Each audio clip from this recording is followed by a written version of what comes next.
అందరికీ నమస్కారం. జనసేన వీర మహిళ సుబ్బు మిరియాల.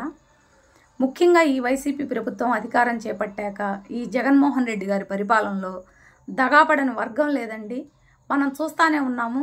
గత 20 రోజులుగా అంగన్వాడీ టీచర్లు, వర్కర్లు ఏ విధంగా రోడ్ల మీద బైఠాయించి 1,00,000 మందికి పైగా మహిళలు నిరవధికంగా ఒక నిరసన కార్యక్రమాన్ని వాళ్ళు ఒక యుద్ధంలాగా ఈ ప్రభుత్వం మీద చేస్తున్నారు.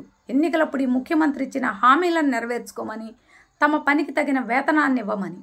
అలాగే గత 7 రోజుల నుండి పారిశుద్ధ కార్మికులు కూడా సమ్మెబాట పట్టారు. వాళ్ళు కూడా ఈ ప్రభుత్వాన్ని తమ పనికి తగిన వేతనాన్ని చెల్లించట్లేదని, వేతనాన్ని బకాయిల రూపంలో అట్టిపెట్టిందని, తమ పనిని రెగ్యులర్ చేయమని వాళ్ళ ఉద్యోగాల్ని వాళ్ళు నిరసన తెలిపారు. ఆ నిరసనలో భాగంగా వాళ్ళ విధులను బహిష్కరించడం జరిగింది. దీనివల్ల నగరాల్లో, పట్టణాల్లో విపరీతంగా చెత్త పేరుకుపోయి అది కుళ్ళిపోయి అంటువ్యాధులు ప్రబలే ప్రమాదం కూడా ఉంది. వాళ్ళు కోరిన దానిలో తప్పే ఉందండి. వాళ్ళు న్యాయపరమైనటువంటి కోరికలే కోరుతున్నారు. ఎందుకంటే ఈ ముఖ్యమంత్రి గారు దేనికి పనికిరాని చెత్త సలహాలు ఇవ్వటానికి, ఉపయోగపడని పనికిమాలిన సలహాదారులను ఒక 60 మందికి పైగా పెట్టుకొని వాళ్ళకి గాది కింద పంది కుక్కుల్ని మేపినట్టు లక్షల్లో వాళ్ళకి జీతాలు చెల్లించి వాళ్ళకి అదనపు సౌకర్యాలు కలిగిస్తున్నారు.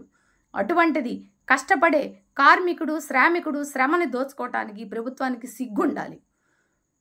ఖచ్చితంగా ఈ ప్రభుత్వం పారిశుద్ధ కార్మికుల డిమాండ్లను పరిగణలోకి తీసుకోవాలని, వెంటనే వాళ్ళ సమస్యలకి పరిష్కారం చూపించాలని మేము జనసేన పార్టీ తరపున డిమాండ్ చేస్తున్నాము.